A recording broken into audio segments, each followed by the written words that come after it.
Welcome to series explained the बेकनर season 2 episode 3। इस episode का स्टार्ट होता है एक इंटेंस मोमेंट से जब थ्यू अपनी बीवी नैन से उस रात के बारे में पूछता है जो उनकी शादी से एक दिन पहले गुजरी थी। थ्यू को शक होता है कि ये नैन के कमरे में था। जब थ्यू ने नैन से डायरेक्टली पूछता है क्या वो तुम्हारे बेड में था, तब सब कुछ रुक जाता है। डैचीज बीच में आके सिचुएशन को संभालने की कोशिश करती है लेकिन थ्यू रुकता नहीं। आखिर में नैन आंखों में आंसू लेकर एक छोटी सी बात कहती है, हाँ, यानी कि वो इस बात को मानती है।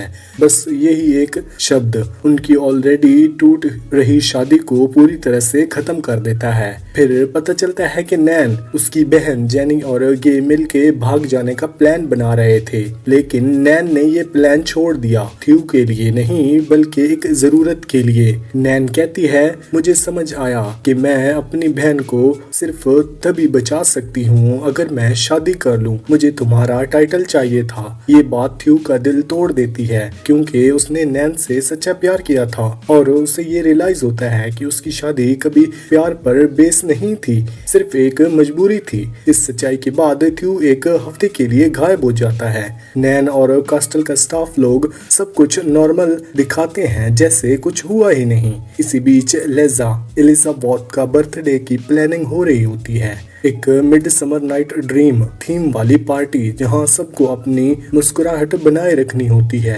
चाहे अंदर कुछ भी चल रहा हो।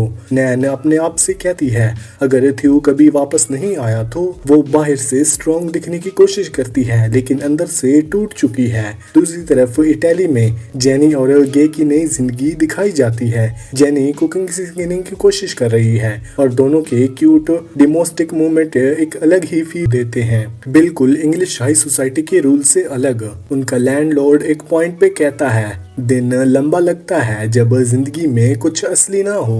ये लाइन शो के कोर थीम को रिफ्लेक्ट करती है। पैसा और स्टेटस होने के बावजूद जिंदगी में असली खुशी मिसिंग होती है, स्पेशली उन औरतों के लिए जिनकी लाइफ सिर्फ सोसाइटी के रूल्स के हिसाब से चलती है।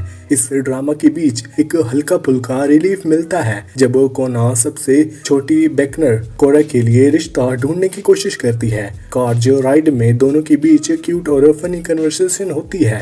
कॉर्न कहता है तुम्हें पतले पैर वाली लड़की नहीं पसंद, या तुम्हें लगता है कि कैट पसंद करने वाले लड़के चोर हो सकते हैं। कोरा कहती है मेरे फ्यूचर हस्बैंड किसी को इम्प्रेस करने की जरूरत महसूस नहीं करेगा। और तब कोना मजाक में कहती है कि अगर तुम ऐसी जिंदगी रही तो मैं खुद तुमसे शादी कर लूंगा। कोरा जब उसे ओल्ड और इम्प्रेसिबल कहा जाता है तो गुस्से में टैंगल की तरफ वॉक करती है। ये छोटा सा फनी मूवमेंट एक जनरेशन गैप को दिखाता है कि कैसे पुरानी और नई सोच शादी और रोमांस को लेकर अलग होती है। इस एपिसोड में मेन फोकस है लेजी का बर्थडे सेलिब्रेशन जहां काफी इंपॉर्टेंट डेवलपमेंट्स होती हैं। पार्टी के दौरान हेक्टर रॉबिन्सन लेजी को प्रपोज करता है। उसका प्रपोजल स्पीच सिंसियर होता है, मैं एक एम्बिशियस आदमी हूँ लेकिन सबसे बड़ी एम्बिशियस तुम्हारे दिल की हिफाजत है। ये स्वीट और ट्रेडिशनल रोमांस बिल्कुल ऑपोजिट नैन और थ्यू के बीच टूटी हुई शादी के लिए। पार्टी के बीच ही थ्यू ड्रामेटिक स्टाइल में वापस टेंगेटल आता है। जब फाइनली नैन और थ्यू की प्राइवेट कन्वर्सेशन होती है तो दोनों के बीच इमोशन, गुस्सा और पुरानी फीलिंग्स का तूफान होता है। सबसे शॉकिंग सीन तब आता है जब थ्यू नैन के सामने अपना क्रूअल डिसीजन रखता है, मैं तुम्हारे साथ नहीं रह सकता, तुम्हारी तरफ देख भी नहीं सकता, लेकिन मैं तुमसे ताल्लुक भी नहीं ले सकता, पर तुम जब जा सकती हो जब एक हेयर पैदा हो जाए। ये बात सुन के नैन के होश उड़ जाते हैं क्योंकि अब उसे सिर्फ एक वेसल समझा जा रहा था, सिर्फ एक बच्चा पैदा करने वाला जरिया।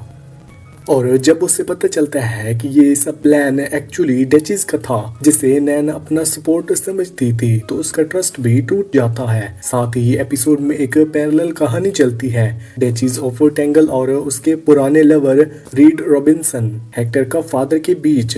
दोनों के बीच कुछ हैवी डायलॉग्स होते हैं जो दिखाते हैं कि उन्होंने कभी अपनी ड्यूटी और पोजीशन के लिए अपने प्यार को सेक्रीफाइस किया था। रीड कहता है पहले हम इन्हें दिखाते हैं कि कैसे डांस किया जाता चाहता है। डेचीज जवाब देती है, आजकल के बच्चे इंटेग्रिटी एनर्जेटिक हैं, उनकी बातचीत बेटरवेस्ट होती है। और क्लाइमैक्स तब आता है जब रीड कहता है, तुमने मेरा दिल तोड़ा। और डेचीज कहती है, मैंने अपना खुद का भी तोड़ा है। ये दिखाता है कि उनके डिसीजन का दर्द सिर्फ उन्हें नहीं, अगली जनरेशन को भी भुगतना पड़ता है। नैन का डेचीज से सामना एपिसोड का सबसे पावरफुल मोमेंट है। नैन को खुद विक्टिम नहीं बना देती और स्ट्रांगली कहती है, ये इंटेंशन यहीं खत्म होता है। मैं आखिरी डेचीज हूँ और वो थ्यू आखिरी ड्यूक ऑफ टेंजल है। जो शादी तुमसे हो पाई थी वो तो रह गई, लेकिन तुम्हारे टाइटल का नामो निशान यहीं खत्म होता है। इस मोमेंट में नैन पहली बार अपनी जिंदगी का कंट्रोल वापस ले लेती है। एपिसोड के एंड में नैन ट्रैगल के प्राइवेट क्वार्टर्स में कुछ ढूंढने हुए एक क्लू मिलता है। ये और जिमी इटली में कहाँ है इसका सबूत मिल जाता है। तब लेजी उसे कन्फ्रंट करती है। यहाँ से आगे के एपिसोड और भी खतरनाक हो जाता है। नैन फाइनली अपनी फीलिंग्स एक्सेप्ट करती है और कहती है, मैं उसे कभी छोड़ नहीं सकती। और साफ डिक्लेयर करती है कि उसका और थ्यू का रिश्ता अब खत्म हो चुका है। इसी वक्त एक और बड़ा सच सामने आता है।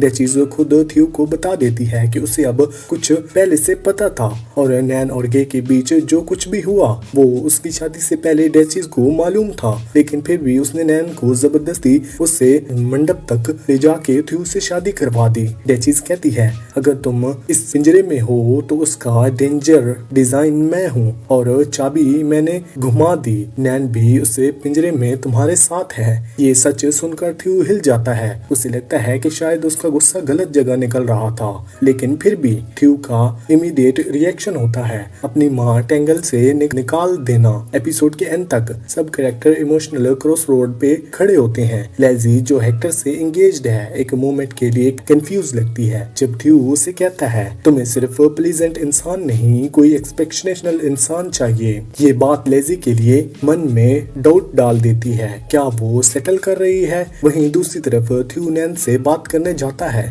अब जब उसे अपनी माँ की मैनिपुलेशन का पता चल गया है तो शायद वो सब कुछ ठीक करना चाहता है, लेकिन नैन तो जा चुकी होती है। वो इटली चली जाती है गै को ढूंढने और शायद अपनी खुशी को भी। डेचीज जैसे टेंगल से निकाल दिया गया अपने बेटे का प्यार खो देती है सिर्फ इसलिए क्योंकि अपने पास्ट की गलतियों को सुधारना चाहती थी। और नैन अपनी खुशी की तलाश में एक नई जर्नी पे निकल जाती है। अब सब कुछ बदल रहा है। इस एपिसोड में शो एक बार फिर ये दिखाता है कि 80s 70s में औरतें चाहे किसी भी क्लास से हों, अमेरिकन हेयरलेस हो या फिर इंग्लिश डेचीज, उनकी जिंदगी पर रिस्ट्रिक्शंस हमेशा से होती हैं। लेकिन इन लिमिटेशंस के बीच भी हर औरत अपने एक छोटा सा रिबिलियन ढूंढा। नैन ने हेयर से मना कर दिया, जेनी ने इटली में एक सिंपल डोमेस्टिक लाइफ चूज की। डेची ने फाइनली सच बोला अपने बेटे की खुशी में। जो रोल उसने प्ले किया उसका इकरार किया। सच बोलने का अपना प्राइस होता है। कुछ रिश्ते टूट जाते हैं जैसे नैन और थ्यू का, और कुछ रिश्ते सच के बाद समझ में पैदा करते हैं जैसे थ्यू और उसकी माँ के बीच, भले ही कॉन्सिलेशन हो या फिर ना हो। लेजी की खुशी एक मोमेंट के लिए कन्फेस हो जाती है जब उसे लगता है कि शायद हेक्टर वो नहीं है जो उसके लिए परफेक्ट हो सकता है। जब एपिसोड का एंड होता है सब कैरेक्टर मेंशन होते हैं, कोई फिजिकली कोई इमोशनली, और कुछ बड़े सवाल ऑडियंस के दिमाग में छोड़ जाते हैं। क्या नैन गे के साथ इटली में वाकई खुश रहेगी या फिर समझ आ गया कि जो चाहिए था वो जरूरी नहीं था जो जरूरत थी। क्या थ्यू अपनी माँ के सच को समझ के अपने ईगो को साइड रख पाएगा, और क्या नैन और थ्यू के बीच कुछ बचा है जो सॉल्व हो सकता है। ये सब कुछ हमें अगले एपिसोड में देखने को मिलेगा। वीडियो अच्छी लगी हो तो वीडियो को लाइक करके चैनल को सब्सक्राइब लाजमी करना। Thanks for watching.